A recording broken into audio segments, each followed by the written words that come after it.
નમસ્કાર મિત્રો, સ્વાગત છે આપ સૌનો અમારી યુટ્યુબ ચેનલમાં। તો મિત્રો, હાલની આપણે જો વાત કરીએ તો રાજ્યના અલગ અલગ વિસ્તારોની અંદર આવી આગાહી કરવામાં આવી છે।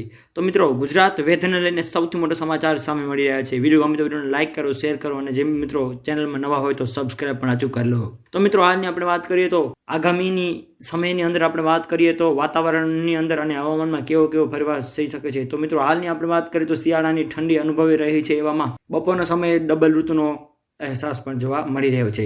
આ સાથે સાથે મિત્રો, હવામાનની સૌથી મોટી આગાહી અનુસાર અને હવામાન નિષ્ણાતોના જણાવ્યા અનુસાર પણ એક મહત્વની આગાહી વ્યક્ત કરવામાં આવી રહી છે, જેની અંદર મિત્રો આપણે વાત કરીએ તો હવામાન વિભાગની આગાહી અનુસાર ઉત્તર ભારતના પર્વતીય વિસ્તારોની અંદર અને આસપાસના મેદાની વિસ્તારોની અંદર આગામી એક અઠવાડિયા દરમિયાન હવામાનમાં ફેરફાર આપવાની ચેતવણી પણ આપવામાં આવી રહી છે। આ ઉપરાંત બીજી બાજુ આપણે વાત કરીએ તો આગામી 2 દિવસ સુધી વેસ્ટર્ન ડિસ્ટર્બન્સ સક્રિય રહેવાના કારણે ક્યાંક વરસાદ જોવા મળી શકે છે, જેની અંદર મિત્રો આપણે બીજી બાજુ વાત કરીએ તો 13 ફેબ્રુઆરીથી અને બીજી બાજુ 17 થી 18 ફેબ્રુઆરી તેમજ 19 થી 20 ફેબ્રુઆરી દરમિયાન વાતાવરણમાં ચેન્જીસ જોવા મળી શકે છે। આ ઉપરાંત 2 વેસ્ટર્ન ડિસ્ટર્બન્સની સક્રિય અસરના ભાગરૂપે રાજ્યના અલગ અલગ ભાગોની અંદર વાદળછાયું વાતાવરણ પણ જોવા મળી શકે છે, જે હાલ સૂત્રો અનુસાર જણાઈ રહ્યું છે। આ ઉપરાંત મિત્રો બીજી બાજુ આપણે વાત કરીએ તો વેસ્ટર્ન ડિસ્ટર્બન્સની અસરના ભાગરૂપે અલગ અલગ વિસ્તારોની અંદર મધ્યમ વરસાદ એટલે કે કમોસમી વરસાદ પણ જોવા મળી શકે છે, જે હાલ અનુમાન લગાવવામાં પણ આવી રહ્યું છે।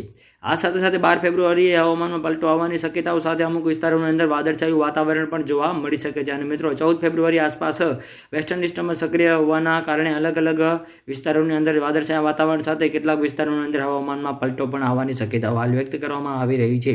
તો મિત્રો, વિડીયો ગમે તો વિડીયોને લાઇક કરો, શેર કરો, કોમેન્ટ કરો અને મિત્રો આવો સાથ અને સહકાર પણ આપતા રહો। તો મિત્રો, આપ સૌનો ખૂબ ખૂબ આભાર।